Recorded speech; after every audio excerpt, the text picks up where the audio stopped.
I am Akira Cotton, and at 39, I never thought I'd have to face those ghosts again. 16 years. 16 years since the day the Thorne family erased me from their lives simply because I chose a service uniform over a debutante gown. Standing in my high-tech fortress here in McLean, Virginia, as the CEO of Sentinel Dynamics, I thought I had buried that past. But through my security cameras, I saw them all standing there. The faces that once looked at me with contempt now etched with desperation. They had come, not for an apology, but for a piece of the success they once called my disgrace. Let me know where you're watching from and hit that like and subscribe button before we dive into the story of how I watched the color drain from their faces when they realized what was coming. They thought this was a reunion. They were wrong. This was a reckoning. In my home office, a fortress of glass and steel overlooking the Virginia woods, I wasn't watching daytime TV. I was tracking pirate skiffs off the coast of Somalia on a live satellite feed for a client. My world now is one of order, data, and the deep, satisfying silence that comes with absolute control. It's a silence I fought for. One I engineered to permanently drown out the helpless, chaotic noise that the Thorne family once called my life. This entire estate is a testament to that vow. I built it not just as a home, but as a sanctuary. Secured by the very technology my company, Sentinel Dynamics, provides to governments and Fortune 500 corporations. The perimeter is protected by layers of unseen defenses, infrared fences that can distinguish a deer from a man, and seismic sensors that can detect a footstep a quarter-mile away.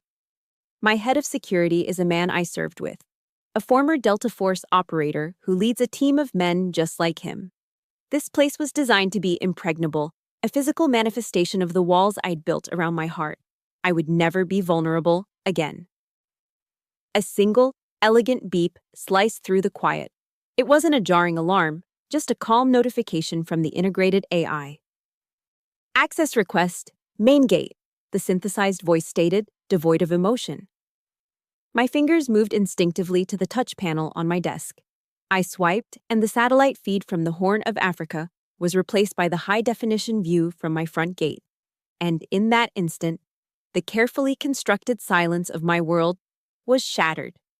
My world stopped on a single, silent beat. There, displayed in stunning 4K resolution, I saw them. They had arrived in an old, beaten-down Lincoln Navigator, the kind of luxury SUV that was impressive 15 years ago, but now just looked tired. Rust was blooming like a dark fungus around the wheel wells. At the wheel sat Silas Thorne, my foster father. The once imposing posture that used to terrify me was gone, replaced by the weary slump of a defeated man. His hair was a thin, shocking silver.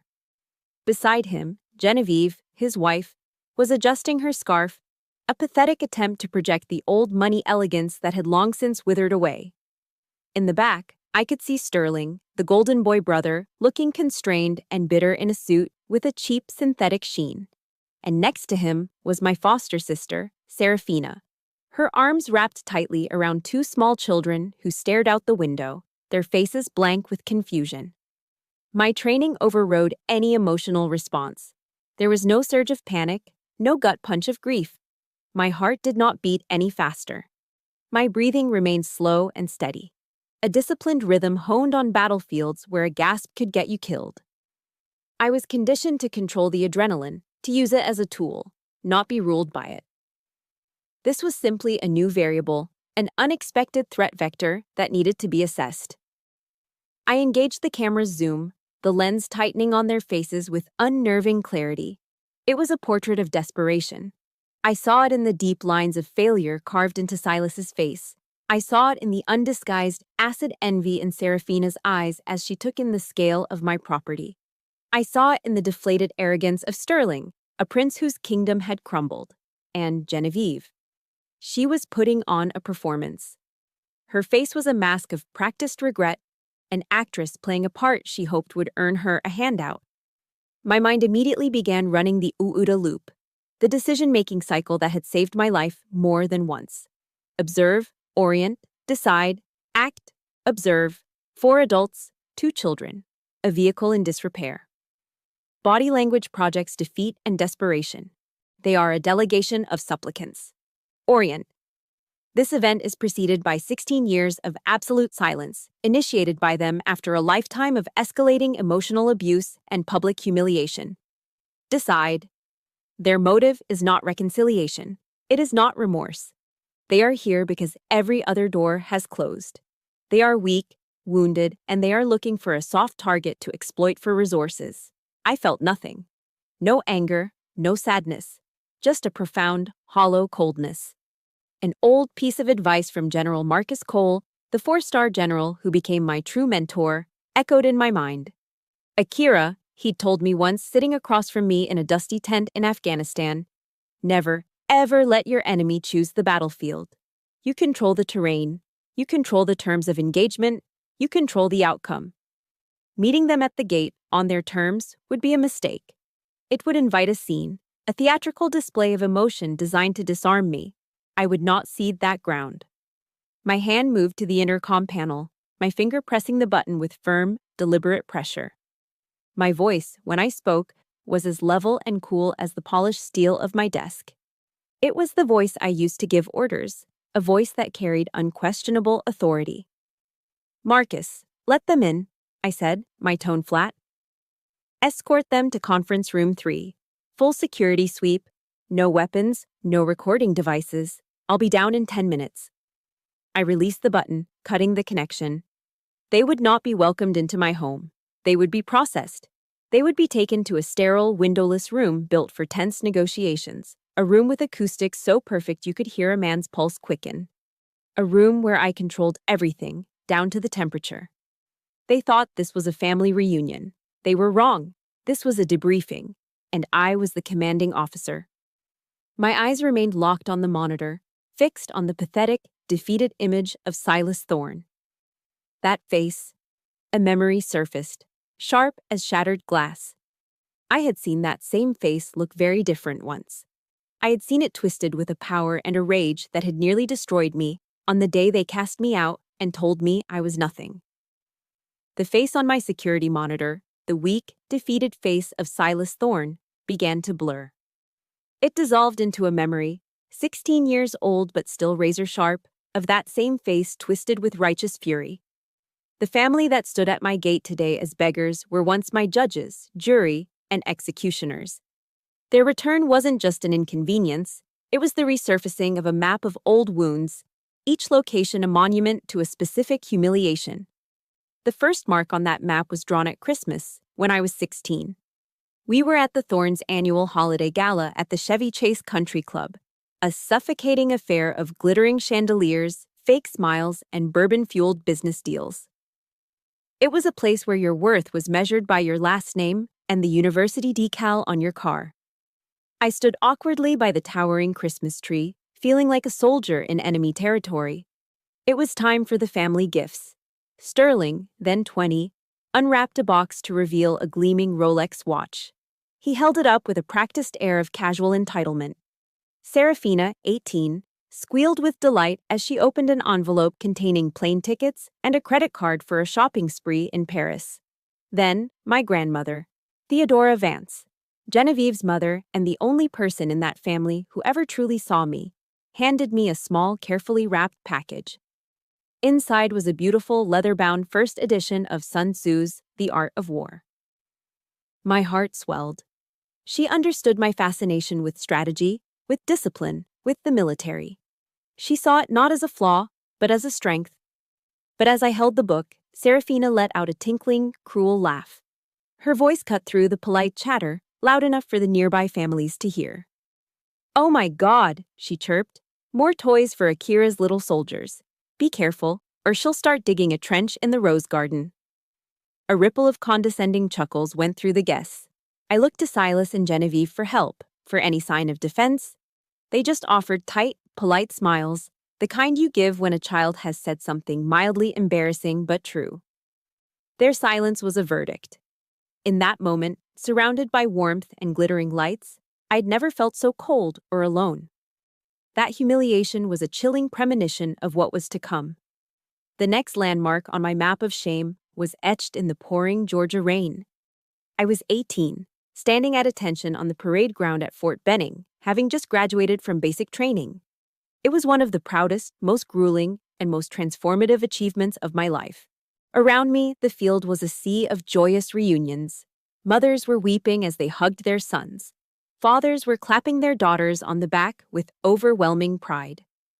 I scanned the crowd, my heart pounding with a desperate, foolish hope. I had called them. I had sent them the date, the time, the details. I'd thought maybe, just maybe, this achievement would be enough for them to see me. But no one came. The ceremony ended, and I stood there, drenched and invisible, as the crowds thinned out. That night, huddled in the barracks on a cheap, cracking smartphone, I logged onto social media. And there it was, a flood of pictures posted by Serafina. The entire Thorne family was dressed to the nines, smiling and raising champagne glasses at the country club. The caption read, "Celebrating Sterling's amazing new internship. So proud of our future titan of industry."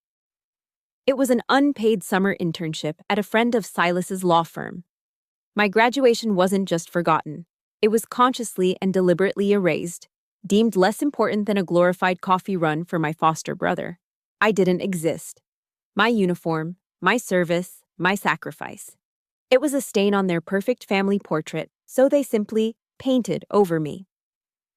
The final catastrophic event came a year later, after my grandmother Theodora passed. We were gathered in a sterile lawyer's office for the reading of her will. Sterling and Serafina were already divvying up her jewelry and property in hushed, greedy whispers. When it was my turn, the lawyer announced she had left me two things: her personal silver locket and a check for $5,000. Sterling scoffed audibly. "Is that it? All that fuss over a trinket and pocket change?" But then the lawyer cleared his throat and read a personal note Theodora had left. Her words filled the silent room. To my granddaughter, Akira, remember that loyalty and honor make a family, not blood. Always follow the path your heart and your honor dictate, and let no one else decide your direction. Something inside Silas snapped. The carefully maintained facade of the respectable McLean lawyer crumbled into dust. He shot to his feet, his face purple with rage. "Blood is all that matters," he roared, pointing a trembling finger at me. He finally screamed the truth he had so carefully concealed my entire life. "You were an obligation. Your parents died, and I was saddled with you. You have no Thorne blood. You have no right to that name, no claim to anything in this family. You are nothing to us." His words were hammer blows. I looked at Genevieve. She stood frozen, her face a mask of cold stone. Her silence was his accomplice. "Get out!" Silas spat, his voice dropping to a venomous hiss. "Take your trinket and your pity money and get out of our lives, and never come back." I didn't cry. I didn't beg. Years of their dismissals and quiet humiliations had forged something hard and unbreakable inside me. I stood up, my back ramrod straight in my service uniform. I looked at each of them, one by one, memorizing their faces for the last time. Silas, consumed by a pathetic rage. Genevieve, her eyes cold and empty. Sterling, with a smug, triumphant smirk playing on his lips. And Serafina, whose face was alight with pure, undisguised contempt. This was the moment she had been waiting for her whole life, their collective silence as I turned and walked toward the door as the final, deepest cut. It was the sound of my own execution. I walked out of that office, out of that building, and out of their lives forever. I had nothing but the uniform on my back, a $5,000 check in my pocket, and a silent, burning vow that echoed with every beat of my heart. They would regret this day. I wouldn't just survive their judgment. I would win. And in my hand, I clutched the silver locket, its cool metal the only proof I had that I was ever loved at all. The silver locket in my hand was cool to the touch, a stark contrast to the humid, sticky air of the tiny studio apartment I called home. After walking away from the Thorne family, I completed my military service with distinction, earning decorations I never bothered to tell them about. I thought I had survived the hardest battles of my life. I was wrong. I had just entered a new kind of war zone, a civilian world that felt more foreign than any country I'd been deployed to. This was no man's land. My discharge papers listed skills that could save lives in a firefight but were apparently worthless on a resume. Leadership experience from commanding a special ops team in hostile territory was translated by HR managers in sterile office buildings as lacks corporate management experience. My expertise in survival, navigation, and threat assessment was useless. I sent applications to dozens of private security firms, the kind of places where I thought my background would be an asset. The rejection emails, when they came, were always polite and vague. The most common ones cited that I wasn't a good culture fit. I soon learned that was code.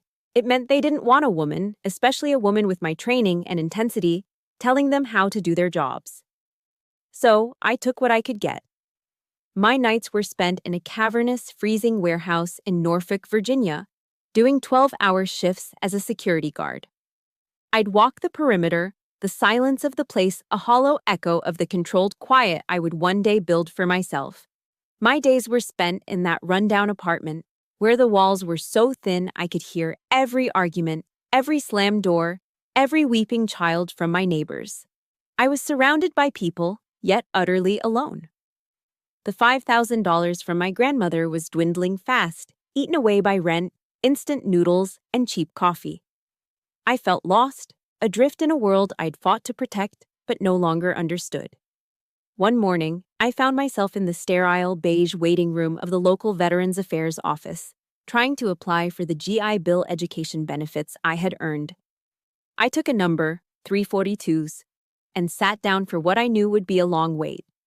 The man who sat next to me was an older Marine, his face a roadmap of hard years, one pant leg neatly folded and pinned where his leg used to be.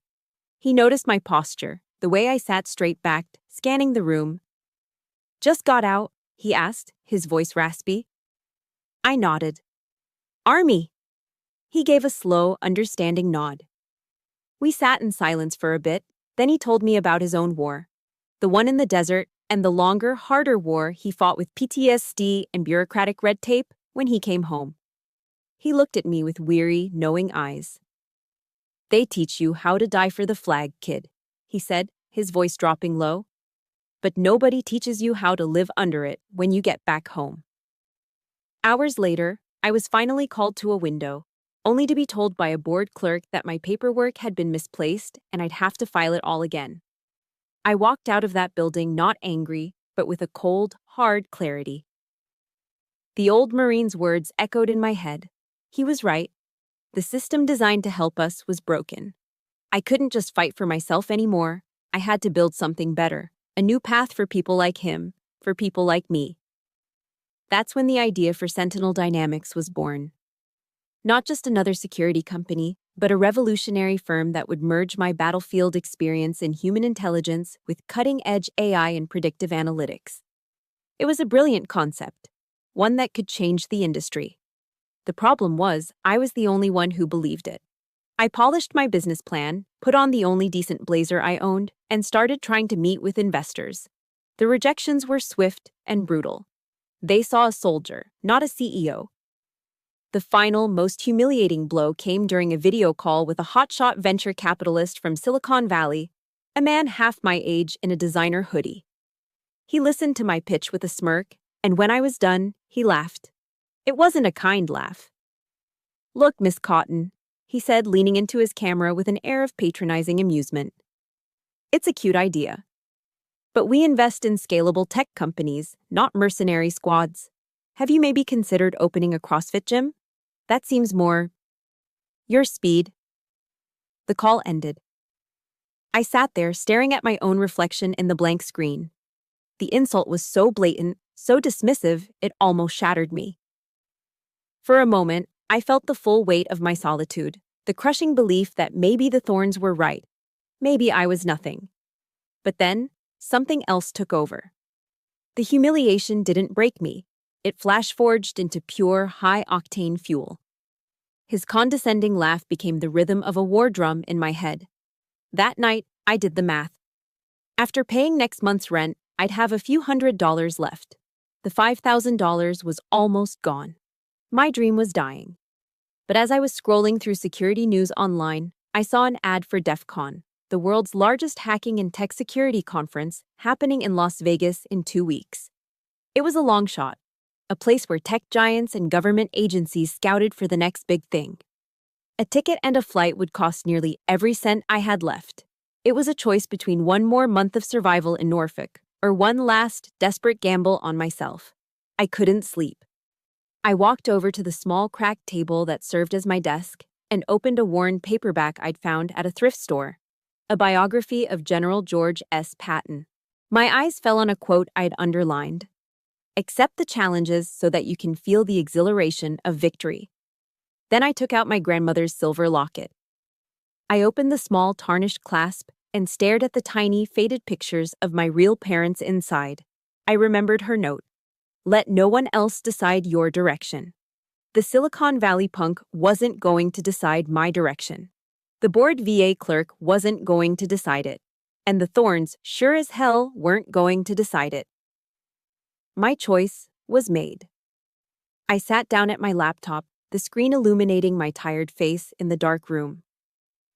I navigated to the airline's website, my fingers moving with a newfound certainty. There was no safety net, no backup plan, no turning back. I was tired, I was alone, and I was nearly broke. But I wasn't broken. I keyed in my information, my heart steady. Then I moved the cursor and clicked purchase. I was all in. I was stepping into no man's land, one last time, on my own terms. Stepping into the DEF CON conference in Las Vegas felt like walking onto a different planet. The air thrummed with a chaotic energy, a cacophony of electronic music, passionate arguments about code, and the constant clatter of keyboards. It was a sea of thousands of people, government agents in ill-fitting suits, punk rock hackers with neon hair, and tech evangelists preaching the gospel of the next big thing. I had $97 to my name and a hotel room booked for 2 nights. I was an anonymous ghost in this machine, armed with a desperate, all-or-nothing hope. For a full day, I was just that, a face in the crowd, absorbing information, assessing the landscape, looking for an opening. My chance came during the final keynote of the day. A top cybersecurity director was giving a speech, and the Q&A session was being moderated by a man I recognized instantly from intelligence briefings. Retired 4-star General Marcus Cole. He was a living legend, a man who had shaped modern military strategy. The questions from the audience were predictable, technical queries about encryption protocols and firewall architecture. My heart began to pound. This was it, my one shot. I found a microphone in the aisle and stood up, my voice steady despite the adrenaline surging through me. "Ma'am, General," I began, my voice cutting through the technical jargon. The room quieted slightly. With the exponential rise of asymmetric warfare, why does our national security posture continue to treat cybersecurity and human intelligence, as separate domains? Our enemies don't operate in silos. They use a social engineering hack to enable a cyber attack. Why are we insisting on tying one hand behind our own back? A deep silence fell over the massive ballroom. The question hung in the air, a strategic bomb in a room full of tactical thinkers. The cybersecurity director looked momentarily stunned, but General Cole leaned forward, his gaze locking onto mine from the stage. He had the kind of intense, penetrating eyes that could see straight through you. A slow, appreciative smile touched his lips. "That," he said, his voice booming through the sound system, "is the single smartest, most important question I've heard all week. Young lady, find me after this session is over." An hour later, I was sitting opposite General Cole in a quiet corner of the hotel's bourbon bar. The rich, amber liquid in my glass was more expensive than any meal I'd eaten in a year. He didn't waste time with small talk or pleasantries. He didn't ask where I went to college or to see my resume. He looked at me, really looked at me, and asked the questions that mattered. "Where did you serve?" he asked. "Afghanistan. Kandahar province," I replied. He nodded slowly. "I was there in one mine. Tell me, from your perspective on the ground, what was the biggest strategic mistake command made?" For the next hour, we talked. I spoke about the fatal disconnect between the intelligence gathered on the ground and the decisions made in sterile command centers thousands of miles away. I spoke of the lessons you can only learn when your life and the lives of your soldiers depend on reading a room, on understanding human motivation, on seeing the attack before it happens. For the first time since I'd left the service, I wasn't translating myself. I was speaking my native language, the language of strategy, risk, and sacrifice. And I was sitting across from someone who was fluent. He listened, not interrupting, his eyes never leaving mine. When I finished, he took a slow sip of his bourbon. "The problem with those venture capital boys in Silicon Valley," he said, his voice a low rumble, "is that they don't know what they're looking at. They look at you, and they see a soldier. They see a tool. I look at you, and I see a strategist, a weapon." He paused, then added, "There's someone here I want you to meet." He led me over to a table where a man was typing furiously on a laptop. He had an aura of restless energy, but his eyes were calm and incredibly sharp. "Kaylin Croft," the general said, "meet Akira Cotton. She has an idea I think you need to hear." Kaylin Kale Croft was a legend in his own right, a venture capitalist famous for finding unicorns, billion-dollar startups, before anyone else. He was the ultimate disruptor. He shut his laptop and looked at me, his expression a mixture of curiosity and skepticism. "The general says you're smart. I don't have time for a PowerPoint," Kale said bluntly. "Forget the business jargon and the market projections. Just tell me one thing. If you had unlimited resources, what would you build to keep this country safe?" This was my moment. The culmination of every failure, every insult, every lonely night in that warehouse. I didn't hesitate. In the clear, concise, unwavering voice of a commanding officer briefing a mission, I laid out my vision for Sentinel Dynamics. I spoke for 15 minutes, detailing my plan to fuse predictive AI with elite, on-the-ground human intelligence operatives, creating a proactive security force unlike any other. When I finished, the bar was silent around our table.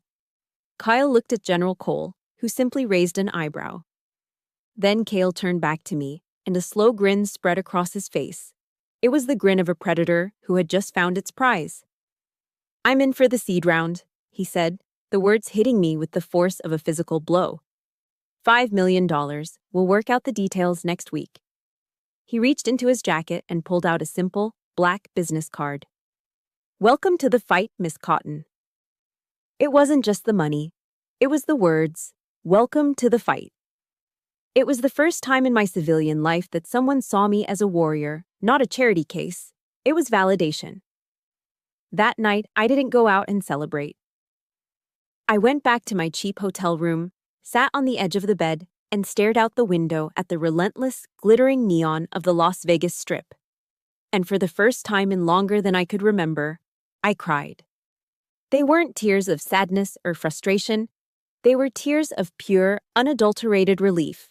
The crushing weight of being utterly alone had finally lifted.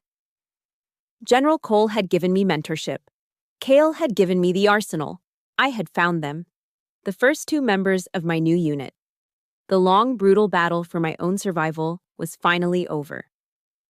The war to build my empire had just begun.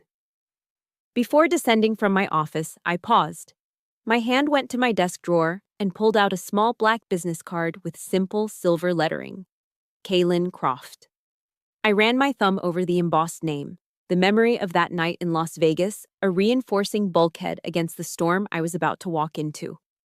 Kale's words echoed in my mind. "Welcome to the fight." He was right. And this was just one more battle. I slid the card back into the drawer, my resolve hardening into armor, and walked out. Conference Room 3, or as we call it, the Situation Room, is not a comfortable place. It has no windows. The walls are soundproofed, dark gray panels embedded with tactical display screens. The only furniture is a massive, severe table of polished ebony and cold-rolled steel, surrounded by 12 ergonomic but unforgiving chairs. The entire room is a carefully designed psychological tool for interrogations and high-stakes negotiations. It's a place that strips you of your defenses. And sitting there, huddled together in the middle of this vast, intimidating space, were the Thorns. They looked like shipwreck survivors washed up on a hostile shore, their worn clothes and anxious faces utterly alien in this world of sterile power. Marcus, my head of security, gave me a subtle nod from his post outside the reinforced door as I entered. I didn't take the seat at the head of the table. That would have been too obvious, too theatrical. Instead, I leaned against the far wall, my arms crossed over my chest, maintaining a deliberate, unbridgeable distance. I was not hosting a meeting, I was observing a specimen. Genevieve, ever the performer, was the first to speak. She stood up, her hands clasped together as if in prayer, and fixed me with a look of practiced maternal concern. Her voice trembled, a masterpiece of artificial emotion. "Akira, my dear," she began, taking a tentative step forward. "Oh, thank God we found you. I have prayed every single day, every day for 16 years, that you were safe." I said nothing. I didn't even blink. I just held her gaze with a flat, empty stare. It was a technique I'd learned for breaking down an opponent's composure. Let them perform for an empty theater. Her voice faltered, the rehearsed lines dying on her lips as she wilted under the weight of my silence. She slowly sank back into her chair. Serafina, always impatient, tried to fill the void. "You look different, Akira," she said, her eyes sweeping over my tailored suit, my confident posture, the sheer oppressive wealth of the room. "Successful." The word came out like a curse, dripping with an envy so thick it was practically choking her. I remained silent. I was following a simple rule of interrogation. Let the subject talk. Let them fill the silence. They will inevitably reveal their weaknesses, their motives, their desperation. And they did. Sterling, the golden prince who once walked through life as if he owned it, couldn't bring himself to look at me. He stared at his hands, his voice a low, humiliated mumble as he began their report of failure. He chronicled the downfall of the Thorn Empire with the detached tone of a man reading an obituary. He spoke of how Silas's law firm had gone bankrupt after a catastrophic malpractice suit. He confessed, his voice barely a whisper, that he himself had been disbarred for embezzling funds from a client's trust. Then he gestured toward Serafina, who recounted how her fairy tale marriage to a wealthy real estate developer had ended in a bitter divorce, leaving her with 2 children and no assets. They laid their ruin at my feet, a pathetic tapestry of bad decisions and collapsed arrogance. They were trying to build a case for my pity, to appeal to a sense of obligation they had never honored themselves. And through it all, my analytical mind was processing their words, noting a critical omission. Not once. Not a single one of them said the 2 words that might have mattered. "We're sorry." They weren't confessing their sins. They were presenting an invoice for their failures. Finally, it was Silas's turn. He cleared his throat, attempting to summon the booming, authoritative voice that had once been his primary weapon. But all that came out was a thin, reedy version of it, a ghost of his former power. "Akira," he began, trying to meet my eyes but failing. "The Thorn family legacy, everything we've built for generations, is on the verge of collapse." He paused, gathering himself for the final pitch. "We require an investment, a capital injection to rebuild." He finally looked up, his eyes pleading. $2 million. The number hung in the air, obscene in its audacity. But he wasn't finished. He made his final, fatal tactical error. He leaned forward, trying to manufacture a moment of connection, of fatherly wisdom. "This is your chance to heal this family, Akira," he said, his voice taking on a tone of magnanimous forgiveness, as if he were the one granting me a pardon. "It's your chance to finally put the past behind us, to truly become a Thorn, in every sense of the word." And there it was, the truth of their mission, laid bare. They hadn't come to apologize for throwing me away. They had come to sell my own name back to me for the price of $2 million. They were offering me the chance to buy a membership to the club that had blackballed me. The rage that I had suppressed for so long began to build inside me, a cold, dense star of fury. But on the outside, I remained perfectly still. I didn't answer his request. Instead, I let the silence stretch. 1 second, 5, 10. It grew heavy and suffocating in the soundproofed room. I watched them squirm under its weight. Genevieve began nervously twisting her scarf. Sterling's jaw started to twitch. Silas's false confidence evaporated, leaving only the raw desperation I'd first seen on the security monitor. My silence was more powerful than any outburst. It was a mirror, forcing them to sit and stare at the reflection of their own shameless, monstrous request. I was showing them, without saying a word, that the balance of power had irrevocably shifted. The debriefing was over, the subjects had revealed everything. It was time for the verdict. The silence in the room stretched, thick and heavy. Silas's insulting offer, his offer to let me buy my way back into his ruined family, hung in the air between us. Beneath my tailored blazer, I could feel the cool, familiar weight of my grandmother's silver locket against my skin. It was my armor. Her voice echoed in my memory. Honor is the only thing they can't take from you, unless you give it away. Today, I wasn't giving away a single damn thing. I finally pushed myself off the wall, my movements slow and deliberate. I walked to the table but did not sit. I stood there, looking down at the four of them, a commander reviewing a captured enemy patrol. After a long moment, I spoke. My voice was devoid of emotion, as flat and sterile as a corporate earnings report. I have heard your request, I began, my tone formal and detached. And, speaking as the CEO of Sentinel Dynamics, I must inform you that our firm has a strict policy against investing in bankrupt family enterprises with a documented history of incompetent and unethical leadership. I paused, letting the words sink in. Your request for $2 million is denied. I had deliberately used the cold, cruel language of business to answer their desperate emotional plea. I was stripping the sentiment from the equation, leaving them with nothing but the blunt force of their own failure. They stared at me, utterly stunned. They had come prepared for a tearful argument, for a shouting match, for a negotiation. They were not prepared for a summary dismissal. Silas's face flushed a deep, mottled crimson. The veneer of the respectable patriarch shattered, revealing the impotent rage beneath. He slammed his palm down on the ebony table.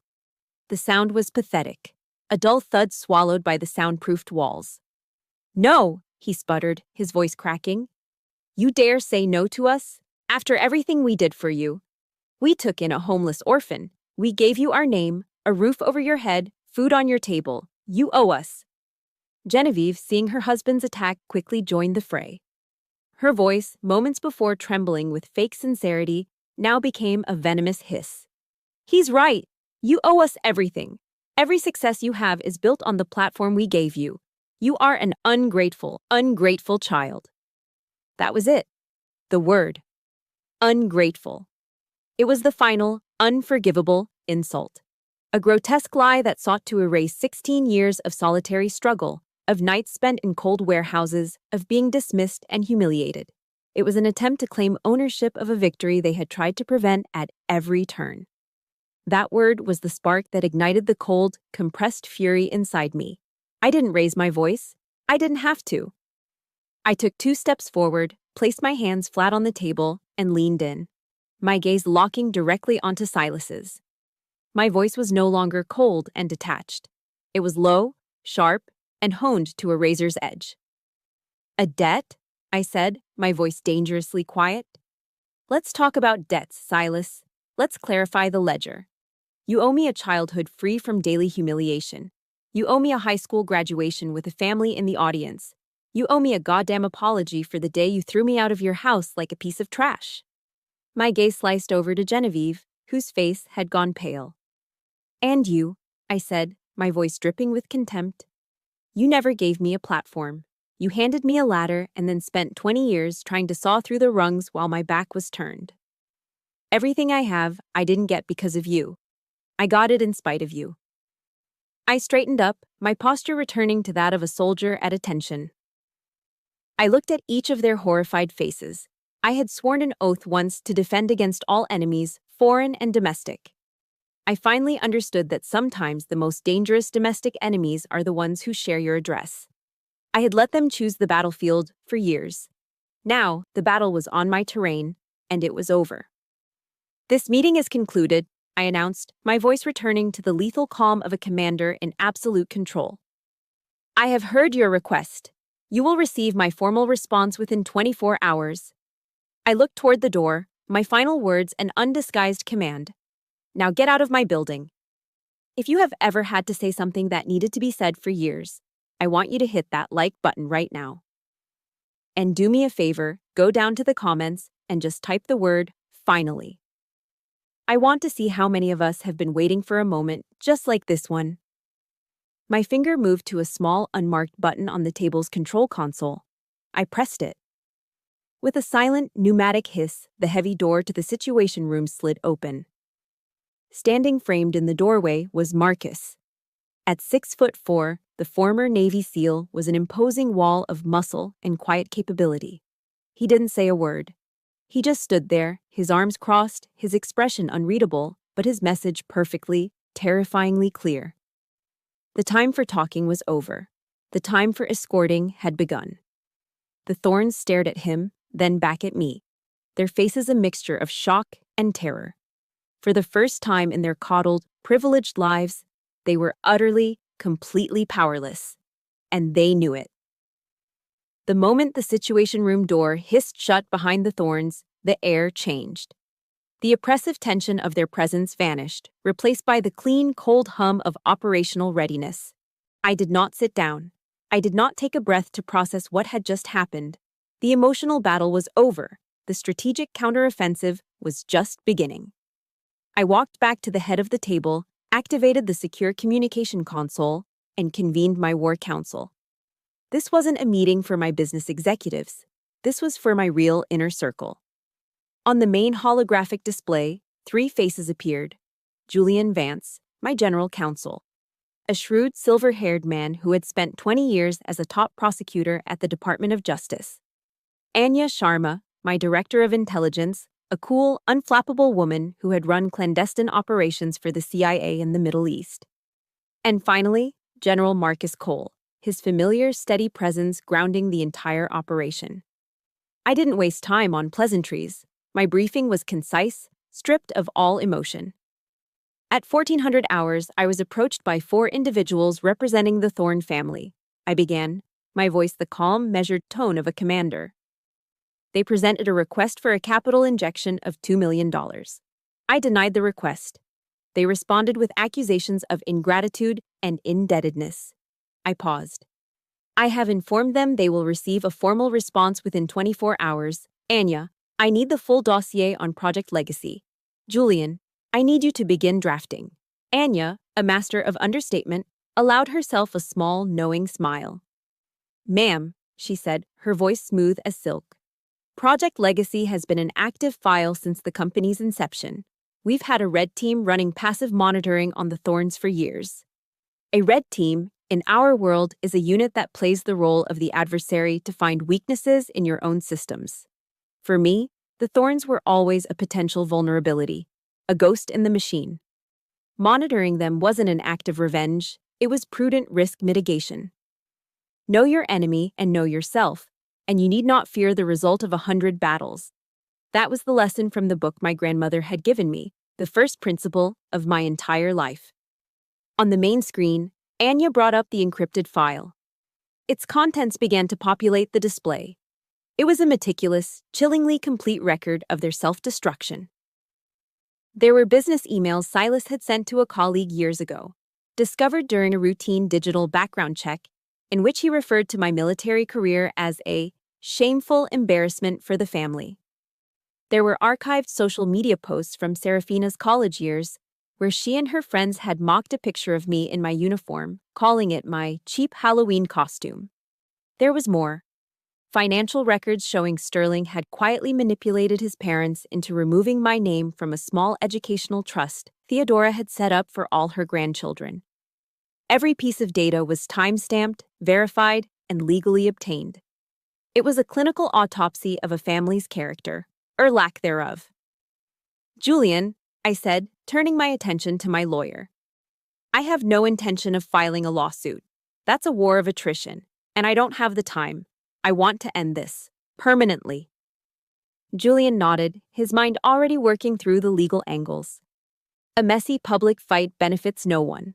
A quiet, decisive victory is strategically superior. What are your terms of surrender? I'm not writing a letter, Julian, I stated. We're going to draft a formal legal document. Title it Memorandum of Relationship and Obligation. Julian's eyebrows shot up in appreciation. In it, I continued, we will systematically list every instance of documented emotional, financial, and psychological abuse and abandonment. Each claim will be hyperlinked to the corresponding evidence from Anya's file. We will build an irrefutable case that no obligation, legal or moral, has ever existed from my side of the ledger. In fact, we will prove the debt runs entirely in the other direction. General Cole, who had been listening silently, finally spoke. That's a kill shot, Akira. You're not just rejecting them. You're dismantling their entire narrative, their very identity. That's the point, General, I replied. They came here to sell me a story about family. I'm going to respond with the truth. But I wasn't finished. A simple rejection was defense. I needed to go on the offensive, to end this conflict for good. There's one more component, I said, my team listening intently. The memorandum will include an offer. Anya looked surprised. An offer? Not for them, I clarified. For the children. Serafina has 2 kids, Orion and Lyra. They are innocent in all of this. Julian, you will draft a proposal to establish a fully funded, independently managed educational trust. It will cover their entire college education, with a generous stipend. But it comes with one non-negotiable condition.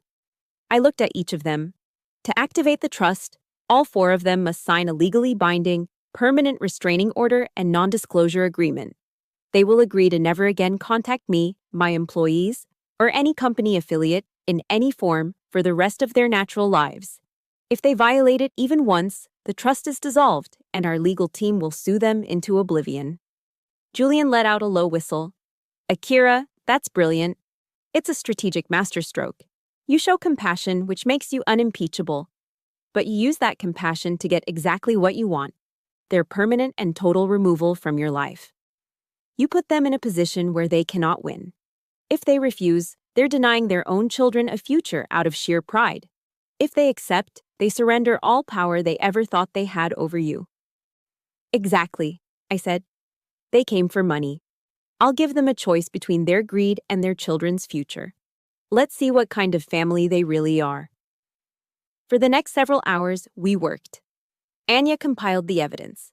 Julian drafted the language, turning my strategy into an ironclad legal document. I reviewed every line, every piece of data, ensuring it was not just an emotional response, but a precise, surgical strike. By midnight, it was done. A single, encrypted PDF file that held the entire weight of the last 20 years of my life. I sat alone in the situation room, the document open on the main screen. My formal response, my Declaration of Independence, my weapon of truth. My finger rested on the mouse, the cursor hovering over the send button on the secure email addressed to Silas Thorne's lawyer. There was no hesitation. I clicked. The next morning at precisely 9 a.m., a professional courier from Sentinel Dynamics, dressed in a crisp, unmarked uniform, delivered a heavy, secure lockbox to a shabby law office in a rundown part of McLean. Inside, the entire Thorne family was gathered, their faces etched with a desperate, last-ditch hope. Their lawyer, a weary-looking man named Peterson, signed for the package. From my command center, I watched a single indicator on my screen. Julian, my general counsel, was already at Peterson's office, a silent observer to ensure the terms were presented correctly. My only connection to the scene was a secure, open audio line to Julian's earbud. I wouldn't see their faces, but I would hear everything. There's no check-in here, Peterson said, his voice tinny through the feed. I heard the click of the lockbox opening. It's a tablet, heavily encrypted. The Thornes crowded around his desk. Their final hope was that I'd had a change of heart, that I'd sent a settlement offer. As Peterson powered on the device and keyed in the one-time access code, the document I had prepared appeared on the screen, its title stark and clinical, Memorandum of Relationship and Obligation. A heavy silence descended on the room. I could hear the faint, frantic tapping as Peterson scrolled. The initial sound from the thorns was confused murmuring, which then morphed into sharp, disbelieving gasps. Their hope was curdling into horror. They were scrolling through the autopsy of their own cruelty. Every exhibit was a digital receipt for a past sin, presented without emotion or commentary. Exhibit A. An email from Silas Thorne to a fellow lawyer at the Chevy Chase Club, dated 10 years ago. Subject: Family Matters. Body: The girl has chosen to make a spectacle of herself with this embarrassing military fixation. It's a shameful stain on our family name, but we must endure it. I heard a strangled noise. It sounded like Silas. Exhibit B. A series of archived text messages from Serafina to a friend during my first deployment. OMG, saw a pic of Akira in her little soldier outfit. Looks like a cheap Halloween costume. So tacky. Can't wait till she's done playing army so we don't have to talk about it anymore. A sob broke the silence. Genevieve. Exhibit C. Digital bank records and a sworn affidavit from a former family accountant, detailing how Sterling had quietly convinced his parents to restructure a small trust fund left by my grandmother, specifically excluding my name under the guise of streamlining the estate. That's not true. That's taken out of context, Sterling stammered, his voice thin and panicked. Each click of the scroll wheel was another detonation, another lie exposed, another self-serving memory obliterated by a cold, hard fact. They weren't reading accusations. They were reading their own history, a history they thought was buried forever. The room was no longer silent. It was filled with the sounds of their implosion, hyperventilating breaths, choked sobs, and frantic, useless whispers. And then, I knew they had reached the final section. The offer. The checkmate. After a long, stunned silence, Peterson, their lawyer, spoke. His voice was flat, the sound of a man who knows the battle is already lost. Well, he said with a heavy sigh. She's offering to set up a fully funded educational trust for your children, Serafina. Ivy League money. It's incredibly generous. A flicker of hope returned to their voices. So, there's a negotiation? Silas asked, his voice weak. No, Peterson said bluntly. There isn't. The offer is conditional. To activate the trust, all four of you must sign this. I could hear the rustle of paper as he slid a printed document across the desk, the binding agreement Julian had brought with him. It's a permanent restraining order and a non-disclosure agreement. It legally forbids any of you from ever contacting her, her company, or any of her associates again, for any reason. If you sign, the kids are set for life. If you violate it, the trust is voided, and she will sue you with the full force of this evidence, which, I might add, will then become public record. The horrifying reality of my strategy finally landed. The checkmate was revealed. She isn't suing us, Genevieve whimpered. Peterson's voice was grim. Mrs. Thorne, you need to understand what's happening. She isn't suing you. She's erasing you. She doesn't want to fight. She doesn't want your money. She just wants you to be gone. De oppresso liber. To free the oppressed. I wasn't just freeing myself. I was freeing two innocent children from the poison of their legacy, using the Thorns' own greed as the key. The final sounds I heard were of a family completely breaking down, not with remorse, but with the agony of total defeat. Silas wasn't yelling anymore. He was trembling with the pathetic rage of an old king whose castle had just been turned to dust by a ghost he thought he had banished. Genevieve was weeping openly now, crying for the loss of her last lifeline. Sterling and Serafina were utterly silent, the shock having rendered them mute. They had come to my gate as predators, confident they could manipulate the past. But they had miscalculated. I wasn't the past. I was the future, and I had come prepared. You have 1 hour to sign. Julian's calm voice cut through their despair. The offer is non-negotiable and expires at 10:30 a.m. There was no debate. There was no way out. They had lost. Silas Thorne, the man who had thrown me out with a roar, was now brought to his knees by a whisper of truth. He had spent a lifetime obsessed with his name, his power, his legacy. And now the adopted daughter he had deemed unworthy had taken it all away with a single, encrypted file.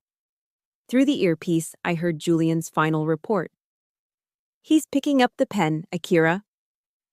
There was a pause, and then the only sound in the world was the faint, dry scratching of a pen nib on paper. It was the sound of a signature, the sound of a surrender, the sound of a dynasty turning to ash. The moment Julian's voice confirmed the signature, a profound sense of quiet descended upon me. The war was over. The enemy had surrendered unconditionally. For the first time in my adult life, I was completely and totally free from the shadow of the Thorne family. The relief was immense, a physical weight lifting from my shoulders. And then, the aftershock began. My phone, which had been silent on my desk, began to vibrate incessantly. It was a digital bombardment, the last desperate salvo from a defeated army. A string of voicemails appeared, the transcriptions flashing on my screen. It was Genevieve, her message a torrent of weaponized tears and accusations. "How could you be so cruel? So heartless? After all we did for you." Then came the emails from Silas, long rambling manifestos attempting to justify his past actions with weak legal arguments and twisted logic, as if he could still win the argument on paper. And finally, a barrage of text messages from Serafina, each one a venomous little dart of pure hatred and blame. I didn't listen to a single voicemail. I didn't read past the subject line of a single email. I watched the notifications pile up with the same detached calm I'd felt in the Situation Room. This wasn't a family drama anymore. This was a security breach. I opened my laptop and initiated a protocol my company uses for high-level clients dealing with digital harassment: isolate and neutralize threat. I pulled up their contact information: Silas Thorne, phone number, block, email address, block, social media profiles, block, Genevieve Thorne, block, block, block, Sterling, Serafina. With each click, another door was sealed, another ghost was exorcised. I was building a final, impenetrable firewall, not with code and algorithms, but with cold, deliberate will. When the last contact was blocked, my phone fell silent. The digital storm was over. But the expected feeling of triumph, of soaring victory, never came. Instead, a wave of exhaustion washed over me, so profound it felt like it went down to my bones. The adrenaline that had sustained me for the past 48 hours vanished, leaving a strange, hollow emptiness in its wake. The war I had been fighting, in one form or another, for over 20 years, was finally finished. And now that the noise of the conflict was gone, the silence it left behind was unnerving. My private line rang. It was Cale Croft. "The general told me the operation was a success," he said, his voice warm. "Just calling to check on my best investment. You doing okay, Akira?" I looked out the window at the quiet, peaceful forest that surrounded my home, and for the first time, I answered a question without knowing the answer. "Honestly, Cale, I don't know," I said, the words feeling foreign in my own mouth. "I won. I know I won. But it feels like I just attended a funeral." There was a pause on the other end of the line, and then Cale said something that unlocked the entire complicated feeling inside me. "Then give yourself time to mourn, Akira," he said gently.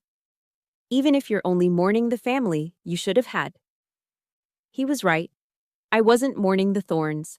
I was mourning the ghost of a family, the idea of a home, the unconditional love I'd always craved and never received from them. I was mourning the girl who stood alone in the rain at her graduation. That evening, General Cole came by. He let himself in and found me sitting in front of the unlit fireplace in the main living room. He didn't come as my board advisor or my mentor. He came as a friend. He poured 2 glasses of a fine Kentucky bourbon, handed one to me, and sat down in the armchair opposite mine. We didn't talk about the Thorns or Sentinel dynamics. We just sat in a comfortable silence, watching the evening light fade over the trees. He started telling me stories about his soldiers, about the young men and women who had faced down unimaginable horrors on the battlefield, only to find themselves lost in the quiet chaos of coming home. He spoke of the paradox of peace, how the end of a war is often the beginning of a different, more difficult fight. Victory on the battlefield is only half the battle, Akira, he said, swirling the bourbon in his glass. Anyone can survive the war. The real challenge is figuring out how to live in the peace that follows. He took a slow sip, his gaze steady and kind.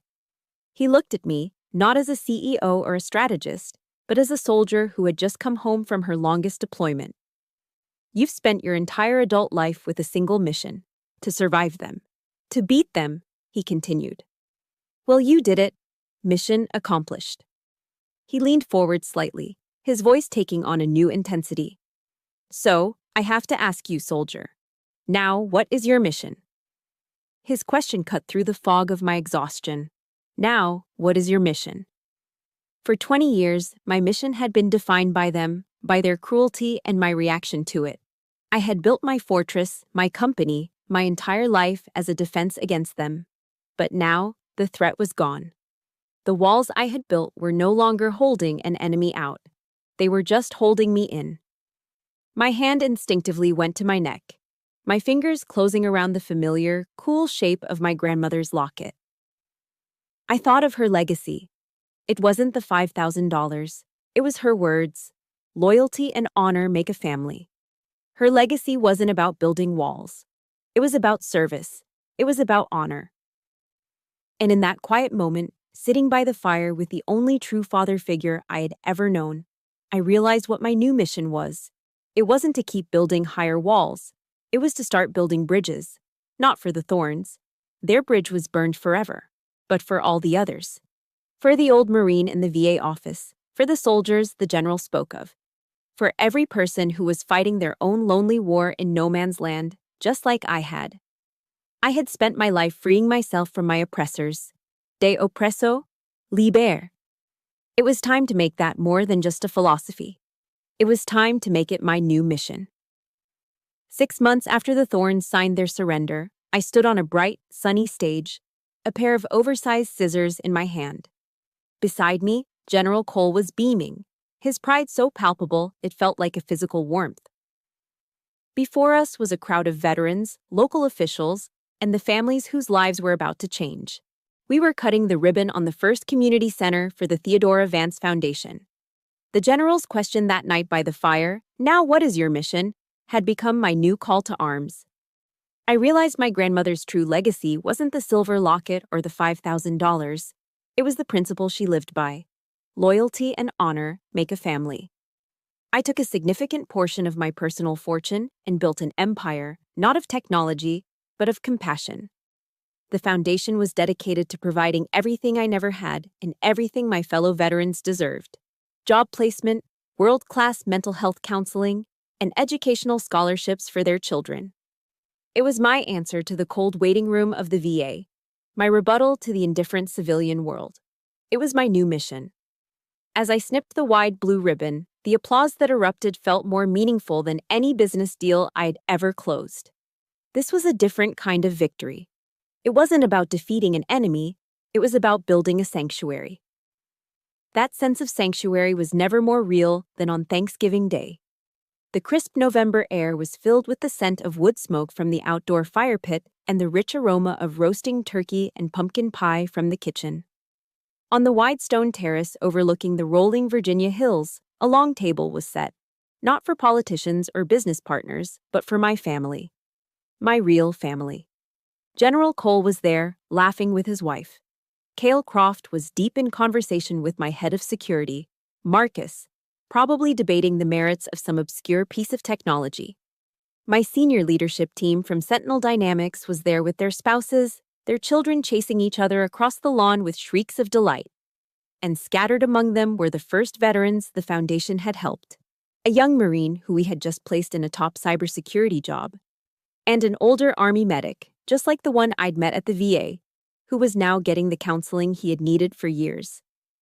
The scene was a beautiful, chaotic masterpiece of joy and belonging.